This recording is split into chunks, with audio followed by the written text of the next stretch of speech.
Vamos hoje seguir com a nossa série de dicas de incentivo à leitura infantil, mas eu não vou conversar só sobre leitura não, hoje eu vou conversar sobre escrever a sua própria história. Fica comigo nesse vídeo.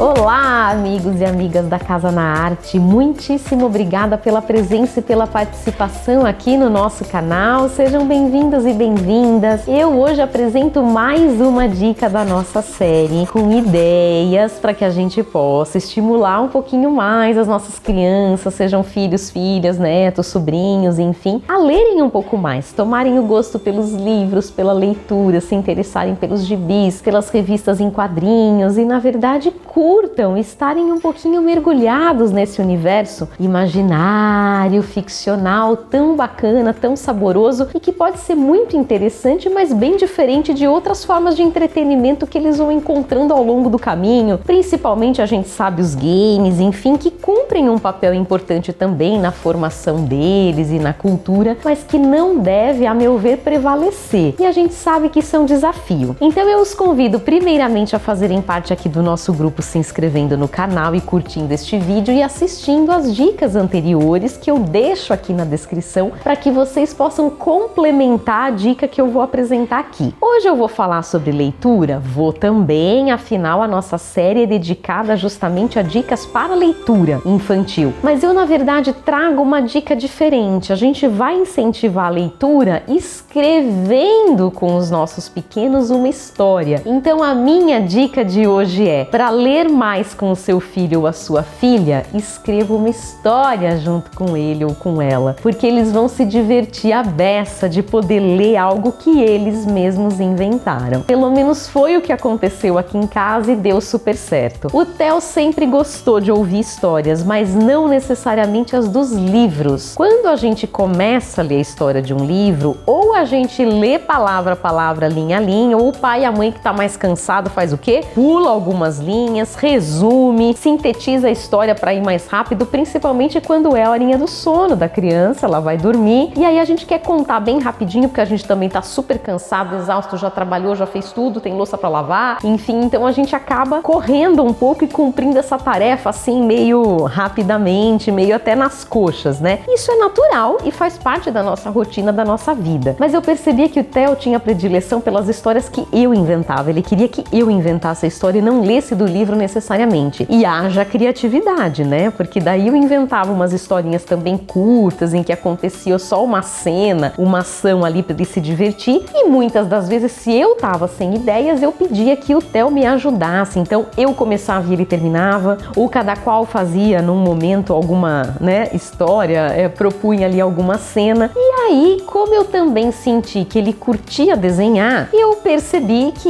eu poderia estimulá-lo dessa forma. Falei: Theo, por que você não desenha a sua própria história em quadrinhos? Ele lia gibis o tempo todo. Eu falei: bola uma história. Eu pegava régua, às vezes um papel, assim, né? Já dividia ali os quadrinhos. Falava: é só 2 ou 3 quadrinhos.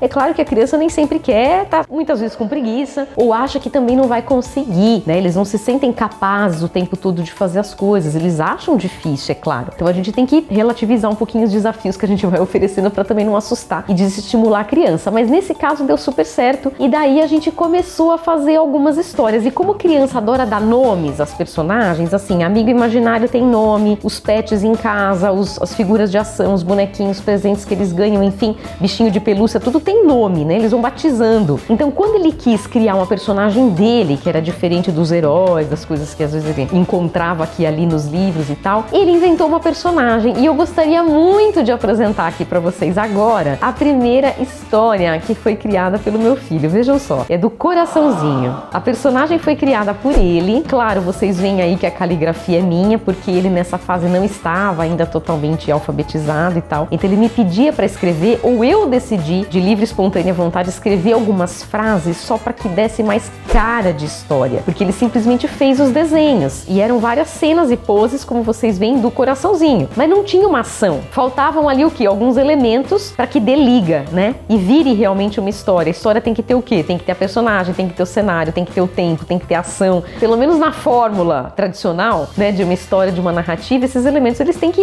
estar presentes, senão não dá liga, não dá jogo, não dá samba, né? Mas ele começou assim, nesta outra, por exemplo, que é sequência da primeira, a gente percebe que já tem um pouquinho mais de ação, porque eu disse pra ele, Theo, mas tá faltando um pouco. Quando você lê lá o Gibi, o Cascão, a Cebolinha, bolando o quê? Um plano infalível pra derrotar a Mônica. Então, se a referência é essa, como é que funciona? O que vai acontecer nessa história? Tem um início, meio e fim. Vamos bolar aqui um enredo ou algo assim. Então, é muito legal porque a gente pode começar a comparar fazendo analogias das histórias que eles já conhecem com aquela que nós mesmos vamos escrever. E eu acho, gente, que fazer a criança participar desse jogo mais ativamente, né, como protagonistas, que estão ali eles próprios escrevendo, criando, isso é uma coisa que às vezes as escolas também fazem, nem que tenha 2 ou 3 páginas, mas as crianças escrevem juntos numa sala, às vezes um livro que é encadernadinho, coloca ali, faz aqueles furinhos, passa uma linha, enfim, ou grampeia 2 ou 3 pagininhas em miniatura para ficar do tamanho deles, da mãozinha deles, para eles manusearem. Isso faz toda a diferença, porque eles sentem que eles estão daí, sendo convidados a ler, mas um texto que eles escreveram. É muito mais legal e muito mais divertido. E destas primeiras séries aí de histórias em quadrinhos que a gente fez aqui em casa, bem no início da pandemia, nós começamos a desenvolver esse trabalho. E a gente levou tão a sério que no mês passado, agora em junho, nós publicamos o nosso primeiro livro infantil. E esse realmente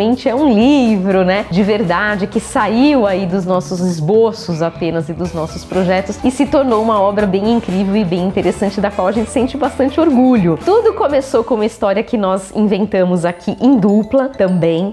E aí o Theo fez as primeiras ilustrações, vejam aí, das personagens que aparecem no nosso livro De Quem é a Rua. É claro que a motivação foi a briga pela rua, do dono e da dona da rua, das histórias da Turma da Mônica que são muito caras ao Theo. Mas não só, a gente conhece já outras histórias em que as personagens são animais, como nesse nosso livro. Gatos e cachorros aparecem aqui e disputam alguma coisa, o que também é bem natural do mundo infantil, porque na escola eles fazem jogos, eles têm aulas de educação física em que eles têm que disputar. Time azul com time vermelho, time A com time B. Então a competitividade, eu acho, já é inerente à nossa natureza e as crianças também têm. E a gente quis trazer para nossa aventura aqui, para nossa história, um episódio de competição entre os moradores do bairro, que são os gatos e o cachorro que aparecem aí na capa do nosso livro, que são figuraças, super divertidos. E nessa competição, obviamente, tem o quê? Um perdedor e um ganhador. E como é que você lida com a perda? Você admite que o seu amiguinho ganhou, leva numa boa, fica bravo ou irritado, fica frustrado, sai chutando todo mundo que vê pela frente, porque tem muitas crianças que reagem dessa forma. Então o livro traz essa situação para que a gente possa discutir que a gente vai muitas vezes competir, que nem sempre a gente vai ganhar, que a gente tem que ter a humildade de aceitar a perda, claro, e o segundo lugar, e a gente também tem que saber dar os parabéns pro vencedor ou a vencedora, por que não? Assim a gente se reúne para confraternizar no fim de tudo, tendo se divertido durante a competição, durante o jogo, a brincadeira, o que quer que seja, e não ficar se sentindo um fracassado, um derrotado e sair chorando, que são reações normais que às vezes as crianças também têm. A gente só precisa saber lapidar um pouquinho, trabalhar, explicar, consolar, ajudar, para que elas vão o quê? Adquirindo a tal inteligência emocional, como a gente chama hoje em dia. Então eu fico super feliz de apresentar aqui para vocês na nossa Casa na Arte o nosso livro, e um livro que agora é de vocês também e que espero chegue a muitas casas. Voltando porque o tempo do meu vídeo acabou, Nicolas, beleza? E nesse vídeo eu queria justamente apresentar para vocês esse nosso livro, que agora é livro de todos nós, né? Aqui da Casa na Arte e de um público geral, porque nós queremos muito que a nossa história chegue a muitas casas de muitas crianças que se divirtam com os nossos gatinhos que aparecem aí e com o cachorro Digão também, que é um cara super bacana e companheiro dessa turma. Espero que as crianças se divirtam e que se sintam estimuladas a inventarem as suas próprias histórias, porque às vezes é muito mais interessante ler o que a gente mesmo escreve do que só ler os livros que os adultos escrevem, não é assim? Então essa foi a minha dica de hoje de incentivo à leitura infantil e espero que valha a pena. Quero que vocês me contem aqui nos comentários se deu efeito ou não, se vocês curtiram ou não. e se vocês já escreveram alguma história infantil com o filho, a filha, o neto, o sobrinho, o priminho de vocês e como é que foi, que personagem vocês inventaram, que história foi essa e o que acontecia nessa história. Eu tô super curiosa para saber. Um beijo e até o próximo vídeo.